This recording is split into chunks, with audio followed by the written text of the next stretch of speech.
So tonight I want to look at, review Daniel 2, Testament of Noah, and then look at the two extra pieces. And so we can kind of pull this together. So it's nice when there's a new little piece of information. Now, these two, we'll talk about them. They're not new, they've been around for a while, but I'm just classifying them as far as I can go. So with the Dead Sea Scrolls, a good 60% of them are just Bible texts, and we have the Bible, so we're done. Then the others are commentaries. Those are fantastic. And then we have little fragments, sometimes so fragmented, nobody really knows what they are. The King, uh, evil, repentance, things like that. And it's like, yeah, I have no idea what we're talking about here or what the concept was. So, but we do have little pieces that give us other clues and we can kind of pull things together. So let's start off. We'll go to, here's the picture, a new book I'm working on, but you've seen these pictures before, but the Metal Empires of Daniel. So this is just Daniel chapter 2, and we've done this before 1,000 times. So just for review, Nebuchadnezzar has this vision of a statue, and the statue is a head of gold, chest and arms of silver, belly and thighs of brass, and brass is a copper alloy. So we can just say gold, silver, copper, and then iron legs. And then when we get down to the bottom, it's iron mixed with clay. So it's kind of a clay kingdom, but kind of an iron mixture. And then the statue is there, and out of nowhere comes this large crystal rock type thing cut without human hands. It's not a This is all designed by people. This thing comes out of heaven, it's designed by God, and it comes down and crashes and it hits this image right here in the feet. Kind of do this a little bit. There we go. Right here in the feet. And it destroys the entire image. And he's wanting to know, it scares him. I mean, it really scares him. It's not so much this, but the fear that was in the dream. So Daniel basically interprets it. And the interpretation is that it's dealing with the Jews. And right now the Jews are under the Babylonian rule. So he tells him that he is the golden head. And there's prophecies in the Old Testament that talk about the fact that Nebuchadnezzar would capture the Jews, that they would be enslaved in Babylon for 70 years. Nebuchadnezzar would give the kingdom to his son, who would give it to his grandson. And in the days of the grandson would be that 70-year period, and the Medes and the Persians would come against them and destroy them, and the Jews would be freed. And it actually in Isaiah continues and even says the guy that heads the Persian Empire at the time is some guy named Cyrus. And it actually tells you how they take the empire, which is an amazing set of prophecies by itself. So anyway, he doesn't tell Nebuchadnezzar all this. He just simply says, you're the head of gold, and after you come other empires. So my suggestion is know that God valued you enough to put you as the head of an empire. So be thankful for that, but don't be greedy for power because your time is limited like everybody's. You're not going to live forever. So repent, be right with God. That's my take on it. That's what I'm telling you. And then he stops, and that's all that Nebuchadnezzar needs to know. Later on, Nebuchadnezzar gets the big head and he recreates the statue and makes it all out of gold. Remember, that's when the three children get thrown in the fire and all that stuff. So basically, he's saying, no, I'm going to create an empire. It's going to last forever. I don't care what God does. Okay. He gets wiped out at that point. Not wiped out, but you know the story. So anyway, the point is he goes back and he's trying to figure out what the rest of this is and more details and stuff. So basically, in Daniel chapter 2, verse 38, he tells us that Nebuchadnezzar, which is the head of the Babylonian Empire, is the empire. And since we're told that in the prophecies of Isaiah and Jeremiah, that the empires fall, and Nebuchadnezzar is going to be Nebuchadnezzar, evil Mithridates, and Belshazzar, and then it's going to fall. So, and there were three, and then they fell. So at this point, then we're not talking about empires. So it's not like the head is Nebuchadnezzar, this is his son, this is his grandson, and then this is two guys that killed the grandson or something. So we're talking about empires. So he makes that kind of clear here in 2 verse 38. But then when we get to Daniel 5, 30 and 31, he talks about the chest and arms of iron, of silver rather. And we learn that it's the Persian Empire. The Persians come in and attack. And then we learn that the Grecian Empire takes over from the Persians in Daniel chapter 8, verses 20 and 21. And then we learn that they fall to the ships of Kittim, which is in Daniel 11:30. And there's a lot of debate on what Kittim means. Does it mean Rome or does it actually mean Cyprus? Well, at that time, Cyprus was a port for Rome, and there was no Cyprian Empire. It's a Roman Empire, so we know what it means. So people debate on stuff like that, but it's not important at this point. So, and then somewhere along the line, it divides into two. So you have one kingdom of gold, a dual kingdom, Medes and Persians, Babylon, Medes and Persians. And then down here you have one kingdom that is Grecian, and it starts out that way, but it breaks into four, and those are detailed later on in Daniel. And then you have the Iron Legs. Well, it starts off as one empire, but then it breaks up into two in 395. So we're going on down with the empire. So this empire lasts a long time and then is finally destroyed. In the days of its destruction, 10 kings come and form a confederacy. And so we learn this from Daniel 11 and then Daniel 2 and the different empires. So basically, we're always trying to figure this out. And the extra detail to really understand completely the Medes and Persians is from Isaiah, and the Greek stuff is from the other places of Daniel, Daniel chapter 8 and 10. And then the Roman Empire, the extra information is all in the Ezra Apocalypse, the three-headed eagle vision. And then we get down to this part, and there's still some other things. And so this is interesting because we see this, and a lot of people say, well, Rome split, and Western Rome fell in 476, and Eastern Rome fell in 1453, the Byzantine Empire. So boom, war's over. Okay, so where are these 10 toes and where have they been for 500 years? Then you begin to realize, wait a minute, it's not quite that simple. Western Rome fell in 476, and then about 400 years later in the 800s, the Pope of Rome reconstituted the empire and created what's called the Holy Roman Empire, and it was a Holy Roman Empire. And for a while, it was ruled by France and then Spain and then Germany. So this continues until Napoleon Bonaparte basically pulls it apart in the late 1800s. And then they reconstitute again and call themselves the empire. That's why the rulers were called Kaisers. That's German for Caesar. Well, on the western part, you have the Byzantine Empire ruling another 1,000 years more and falling to the Ottoman Turks in 1453.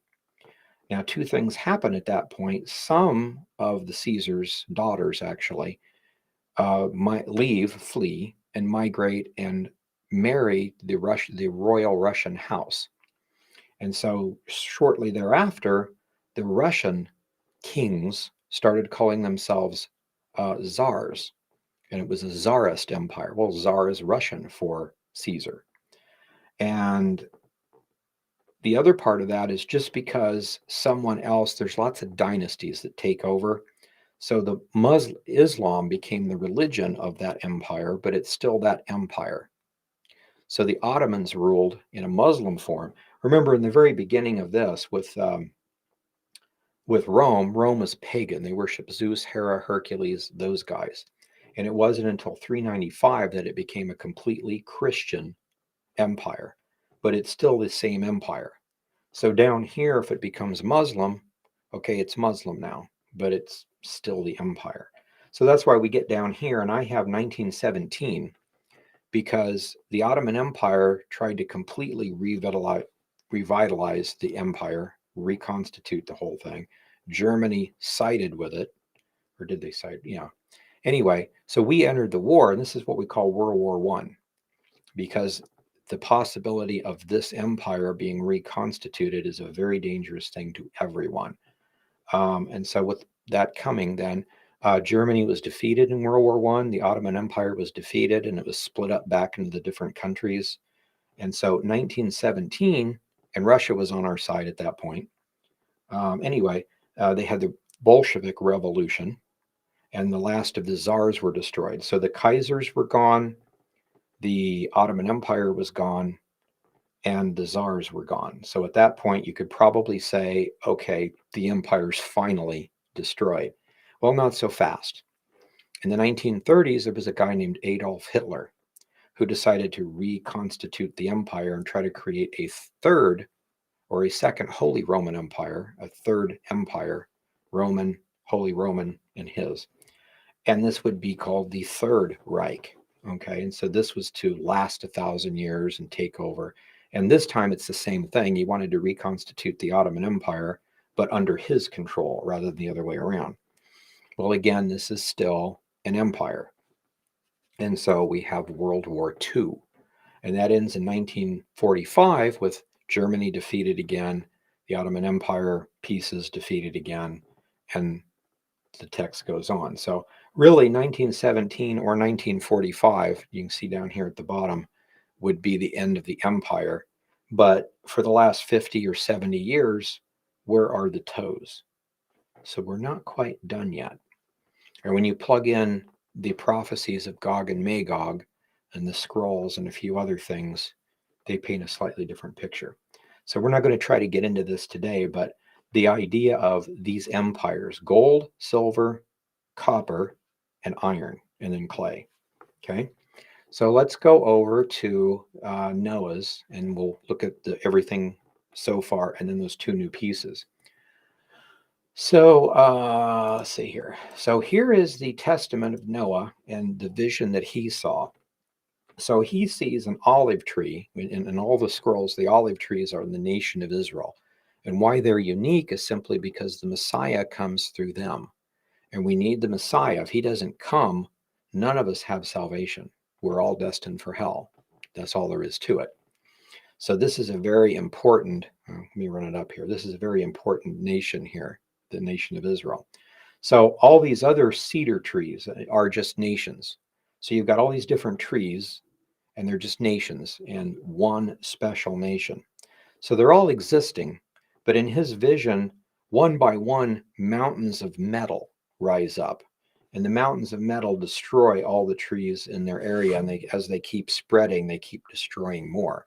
So it's a perfect picture of you might have France and Germany or Spain or something like right here going to war, and that's fine. And one of them kills the other or whatever. So that's a tree with a tree. It doesn't matter with all these other trees. But you get an empire that comes and destroys half of the entire forest. That's significant. So what he has, though, he has lead and clay, which is, we don't see that in Daniel. And then we have gold, silver, copper, and iron, which we see in Daniel. And then in Daniel, we have some combination of iron and mixed with clay. Well, he has after this lead again and clay again. So interesting. This is more information. Do we have other empires in between that just aren't mentioned because they don't matter? They come and go, like United States or Russia captures the world, and then hundreds of years later they fall apart, and then we have the end. The Roman Empire comes back or something like that. So you don't know, but there's something in here. There's a lead, clay, gold, silver, copper, iron, lead, and clay. And so these four and this one is very interesting. And so the Lord shows him this, and these are the empires that are going to take over. And then we won't go into detail, but the rest of his dream, this is the dream that we see in um, Genesis, where he drinks, falls asleep, wakes up, and says, "Cursed be Canaan," because now he knows what's going on. He had a prophetic dream at that point. And Moses was just wanting to tell us this is the pattern, this is what happened, this is when, that thing happened, and then goes on. Because you can't have all the history in one book. It would be like hundreds of volumes. And that's interesting too. If you look at the ancient histories, was it Josephus gives us a good amount of extra history from the Jews, but I think it was Josephus or one of the guys mentions Dosisus and, what was the other guy's name? Starts with a B. Anyway, other historians. And there was a Nicholas of Syria, I think. And anyway, one of these guys, it was interesting. He had multiple volumes of world history. It's been a long time since I studied this. But he mentions Moses and the Exodus and those kind of things. And it's interesting, that's in his 69th book on world history when he finally gets to Moses and the Exodus. So that gives you an idea of the kind of things that can be there. There's a history book that's over 100 volumes, and it's written in an extremely archaic, ancient form of English. Very few people can read it. But it starts off with a guy in a boat and a flood, and then it goes forward. You know, all the kings and stuff happens. So there's a lot of history around. So anyway, Noah gets this, and then he says, we're going to deal with this one right here. And we're talking about the Babylonian Empire under Nimrod. And so basically, Nimrod and Canaan take over, and in his dream, he sees the tree, which is him and his empire, the nation is starting over, and then a branch from the south, which is the African part. Two branches break off and come up. Well, one on one side, one on the other. Well, that's Canaan and Nimrod. And they come together to attack and to destroy. And he has to do something specific or the kingdom is lost. And this is this first one that we're dealing with. And what happens is it becomes strong and becomes an empire, Nimrod's Babylon, and it stays around until it's finally destroyed by Abraham and Isaac and Jacob and Esau. So it has to be destroyed for the nation of Israel to come into existence. So it's really interesting. And then they get caught up in some clay kingdom, gold kingdom, silver kingdom, copper kingdom, iron kingdom. And there's this strange lead thing again, and then some sort of clay or clay mixed with iron kingdom. And that's at the very end. So it's really interesting. So we've got this outline, and he gives us a lot of detail of this one and says, you don't worry about the rest of these. You need to work on this one here. So the lead one. So that's the testament from Noah. So looking at that, we go through and you have this is the ancient apocalypse of Ezra, this part right here. And it says, he answered me, not only that, but look at the earth. She has gold. Remember, these are riddles. At first, you don't think they're connected. She has gold, silver, copper, iron, lead, and clay. So that's not the first two, but it's all of the rest of the metal kingdoms, empires, in order.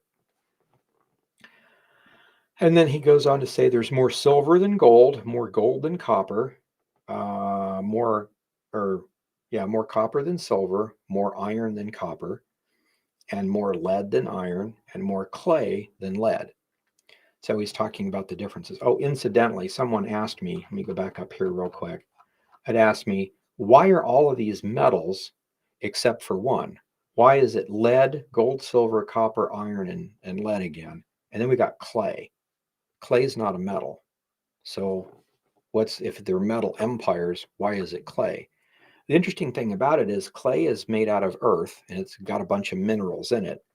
But one of the main ingredients in clay, most people don't notice it because it's in a different form, is aluminum.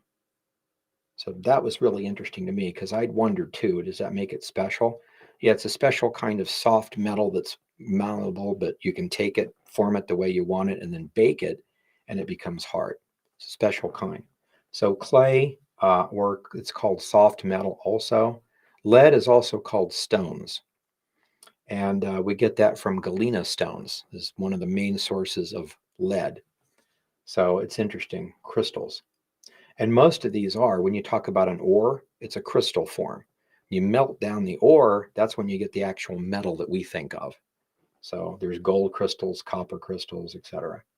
So anyway, too far here. So going back to here. Wait, okay, that's what we did. And these are a couple of quotes from the Testament of Enoch, or Testament of Noah rather. And in he has the stones and the clay were cutting down the forest to make a place for themselves. The first stones and stone meaning crystal, in this case, lead and clay. make a place for themselves. And then also the gold, the silver, the brass, the iron were cutting down the forest to make a place for themselves. I watched while the sun, moon, and stars cut down part of the forest to make it theirs. That's a different prophecy, but it's interesting. There's a kingdom of sun, moon, and stars. And you're probably thinking, like I am, figuring out what this is. You kind of know what it is.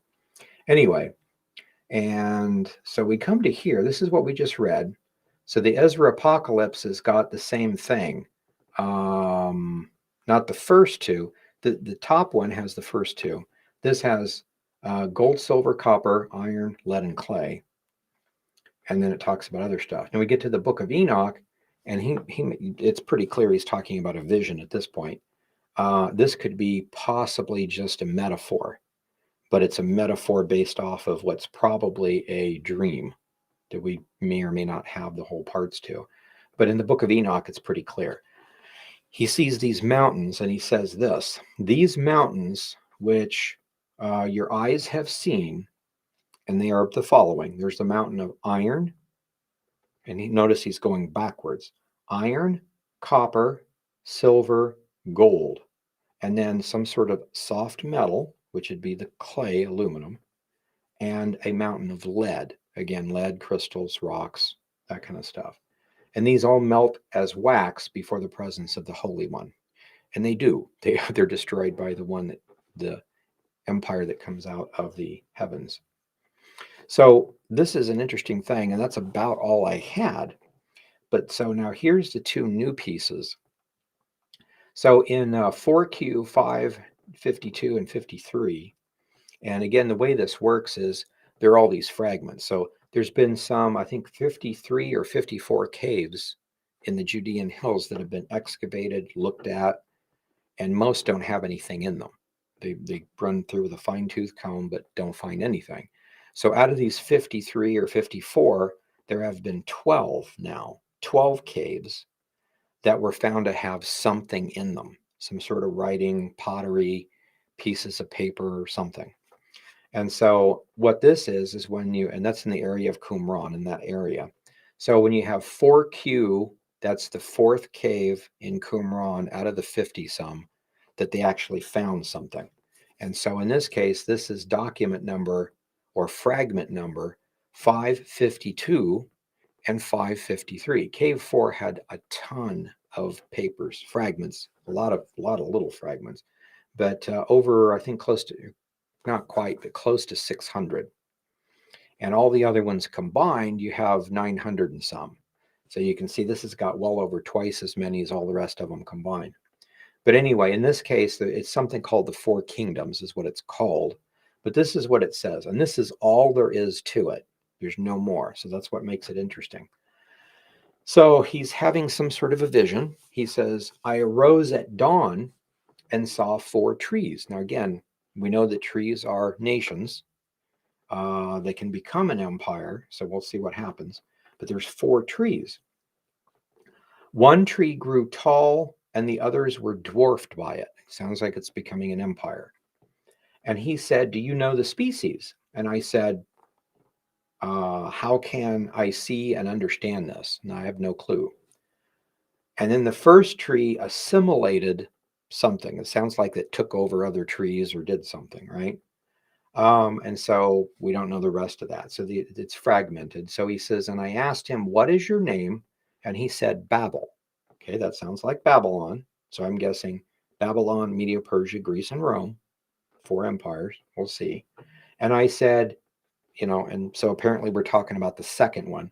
I said, your name, or you're the one who rules over Persia. So you got Babylon, Media, Persia. Okay. Then another tree, west. I don't know what west is, although next one would be west, I guess. Asked his name, something. You are the one who rules over something, something about a sea and a harbor. Third tree, appearance. And that's all we have. But basically, we can put this together. It's pretty obvious that he has a dream of the trees. Trees grow up and become a type of empire. The first one, as far as what they're concerned with, after Israel has become a nation, which is forgetting about Nimrod and forgetting about Egypt, those two, is Babel, Persia, Greece, and Rome. And then Rome, we're still having problems with. At the end of the Roman Empire, we'll have those 10 nations. So that is really interesting just to see this as a continuation. Don't learn anything new, but it's interesting to see one more piece of the puzzle, one more scroll saying exactly the same thing. So here's another one. This is called 4Q 529. It's called the Words of Michael because the word Michael is mentioned in it. And so this is probably a dream a guy is having of Michael and the angels and the other stuff. So, so in this case, the prophet sees the empires as trees, and this party describes them as mountains. He doesn't mention metals, but just mountains. So this is what's a little confusing to me, but maybe we can think on it and figure it out. Michael spoke to the angels something about troops of fire. That sounds like angels, ministers of fire, something. But then this is the interesting part right here. He says 9 mountains. Now I know about 8. I don't know anything about 9, unless you're talking about the kingdom that's coming, or maybe Israel is a mountain in and of itself and it's looking at others, or it's hard to tell. But there's 9 mountains, 2 on the east, 2 on the west, 2 on the north, and 2 on the south. Of what? Probably Israel. It's usually focused on Israel. Uh, the angel Gabriel, something, vision. And he said, in the book of the great one, the Lord eternal, it is written something. And I hate this, it's like, tell me the rest of it, but it's fragmented. I'm glad we have at least this amount. Something about between the sons of Ham and the sons of Shem. Now, if we plug this into Noah's testament, it's pretty obvious we're talking about the war with the sons of Ham and the sons of Shem, or I think it could be anyway, referring to that first empire.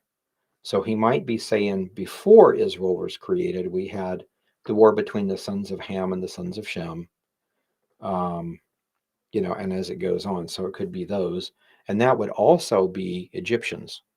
So the Egyptians are the sons of Ham. So Nimrod and Canaan and Egypt, the first two, are all the sons of Ham. The rest of them are sons of Japheth, basically. Japheth and or Shem.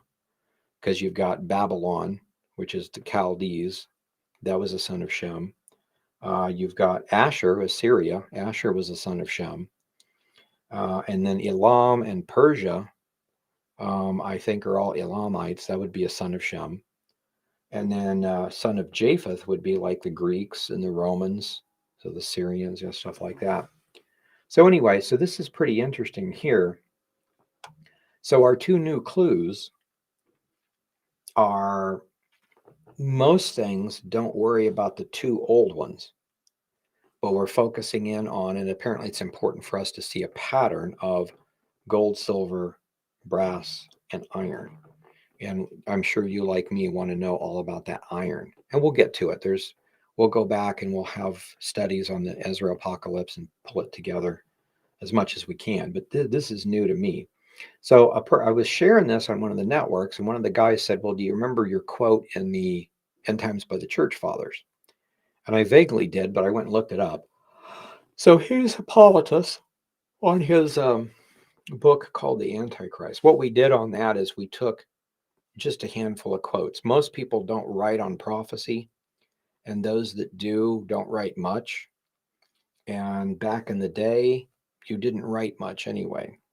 So think of Paul's letter to the Galatians. It's like 6 chapters, can go on like 3-4 pages.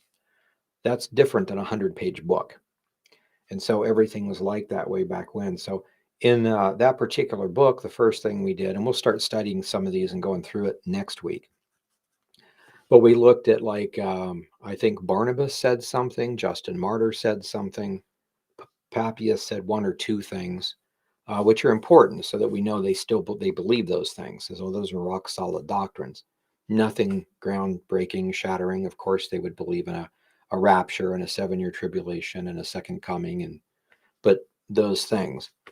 And then we get a handful of things from Irenaeus, what he believed, and then pulling the first guys together, forming a basic idea. And then we've got Hippolytus or Hippolytus and Ephraim. And so they write 3 books. And the way I write books, which is the statement, it's like 5.5 by 8.5. You could probably put each one of those together in maybe 20 pages.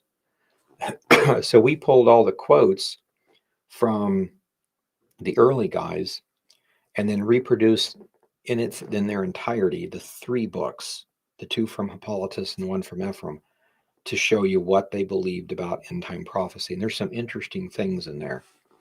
So this is one of them. This is a quote, just a small quote from Hippolytus, Antichrist, about 4 Roman kingdoms. And it's like, well, there's 2 legs. There's 2. There's 10 toes. That's 10. Where do we get 4? There's a 3-headed eagle. But where do we get 4? And it could be the 3 heads to the eagle and the center chest, which speaks by itself in the vision. So it could be something like that, or who knows. But here's the quote. This is Hippolytus on the Antichrist, chapter 49. And isn't it cool that we've got early church fathers that want to talk so much about the Antichrist? There's at least 49 chapters. So anyway, it says, for this is the fourth beast of Daniel. So this is pretty interesting too. He's talking about the Roman Empire, and the Roman Empire is the legs of iron. But if we get into chapter 7, you'd see the beast. There's the one that's the nondescript beast. Looks like in the other prophecies, looks like an eagle. But you've got the lion with eagle's wings. You've got the 4-headed leopard, which is Greece, or the bear, which is Medo-Persia, then Greece, then the nondescript beast with the 10 horns. So he's talking about this. So the 4th beast of Daniel we know is Rome. So this 4th beast of Daniel, whose head was wounded and healed again, in that it's being broken up or even dishonored and partitioned to the 4 crowns. Now you might say partitioned to the 4 winds or the 4 corners of the earth might mean just totally destroyed. But 4 crowns makes it sound like it breaks up into 4 empires. So that's pretty interesting. And then the Antichrist shall come with knavish skill and heal it. Well, we know when the Antichrist comes on the scene, there's 10 nations at that point. Maybe the 10 nations are broken up into 4 blocks or something. There's something to this. Because the first thing I would look at is he says everything that we believe, and he says something like this, and you're thinking, wait a minute, where are you getting this from? And he doesn't tell you, oh, this is from Daniel chapter 10, or whatever. But this is what he was taught by Irenaeus, who was taught by Polycarp, who worked with John the Apostle for close to 40 years in ministry. So these guys ought to know something. Anyway, and it goes on and says, for this is what is meant by the prophet when he says he will give life to the image, and the image of the beast will speak. So in other words, he's connecting that picture in Revelation with the 7-headed one. And so each one of those heads represents one of the kingdoms. It's 7, and then there's even an 8th. And we see that in the 8 empire patterns of Noah. So we see all that. One of these is killed, and he's saying, and maybe he's got it confused, don't know, but in his mind, he's saying that the Roman Empire is the one that's wounded unto death, but actually comes back. And I think that's interesting. I'm not sure that fits exactly, but that's kind of what it looks like he's saying. So if this is the case, when it's dead or dies, it's partitioned out to 4 crowns. I thought that was pretty interesting. 4 crowns or 4 empires or something. Or maybe when it's destroyed by a coalition rather of 4 nations. Like if United States, China, Russia, and Germany, for instance, all decided to get together and attack somebody, they'd be gone. So those could be part of the empire, but would have to see. It wouldn't be just the United States in World War I, World War II. There's 4 crowns that are kind of important. So anyway, so that's the quote of that. So we have let's just kind of recap this a little bit. We have the metal empires of Daniel, and we see that as gold, silver, copper, iron, and clay. And we know for sure by Daniel that it's Babylonian, Medo Persian, Grecian, Roman. And we know a lot about what's going on with Rome, and it gets us up to 1945 and probably further. And then we have this clay empire that starts sometime. Maybe they're mixed because they overlap. Maybe the Roman Empire is just about ready to fizzle out, or maybe it did fizzle out in 45, but this clay kingdom kind of started before or something, kind of an overlap maybe. Anyway, but we haven't got to the toes yet. At least I'm unaware of 10 kingdoms, 10 nations that are forming a confederacy. So we need to look for any set of 10 nations that want to come together to do something. So we thought maybe the European Common Market was it when it was 10, but it grew to 27. And so far, nothing. And then England left, so it's kind of broke up. So right now, that's not it. Now, it could come back together in some way where we would see 10 nations. So we want to always look for that. Or 10 European nations, 10 Middle Eastern, 10 Soviet satellites, 10 something. 10 countries or states in the United States, 10 something that do something. But with this in mind, so he sees this, and we're trying to figure out Rome and the 10 nations. And then we get to the metal empires of Noah, and he has the same thing. You've got these 8 empires: lead, clay, gold, silver, copper, iron, lead, and clay. So we're still messing around with, or have just ended, something like that, the Roman Empire. And we've got this to go. And then with that, we have corroboration about the empires being that way. And the 2 new fragments are just saying that there's 4 main empires: Babel, Persia, the third, and the fourth, which we would know from Daniel is Babylon, Persia, Greece, and Rome. And we're still working with Rome. And then, something else happens here, whatever happens, but we don't have the information. And then this one talks about 9. Presumably, we're one. We're in Israel, and Israel's one, I guess, or the coming kingdom of God or something. Those may actually be kind of the same thing. But assuming that we're talking about Jerusalem, there are 2 to the north, 2 to the south, 2 to the west, and 2 to the east. That confuses me because Medo-Persia definitely comes from the west. If you're looking at Israel on a map, and Medes and Persia, basically Iran is the Medes and Persians, so it's over here. You've got Assyria and Babylon to the north, so that's cool. And you've got Greeks and Romans to the west, but you've got Egypt to the south. Now, the Greeks broke up into Syria and Egypt, but that's a north and a south. I don't know about the other north and the south. So there's lots of possible ways of putting this together. None of them seem to fit perfectly, which means none of my ideas are correct at this point anyway. But I wanted to share this with you just so we can see that. And then something about 4 Roman kingdoms. Now we can go back and read this in its entirety because doesn't have holes in it. So we can try to figure this out later. And that's what I want to do. I want to go back through in the coming weeks and look at the ancient church fathers and go through the easy stuff so we can see for sure everybody thought, the 4 empires, the 4 metals, Babylon, Medo, Persia, Greece, Rome. And this is how they work. And there's a 7-year tribulation period. There's a rapture. There's an antichrist. So we're all on the same page. So at that point, we don't really learn much, but it's nice to go, okay, so we're basically right in our theology. We have that from the scrolls, from the Bible, and from the church fathers. So then we add some of these cryptic things from the scrolls, and then look at what the church fathers say they were taught by the apostles and see if we can tie them together. So that'll be an interesting study. Okay, so I'm going to go ahead and stop there for tonight.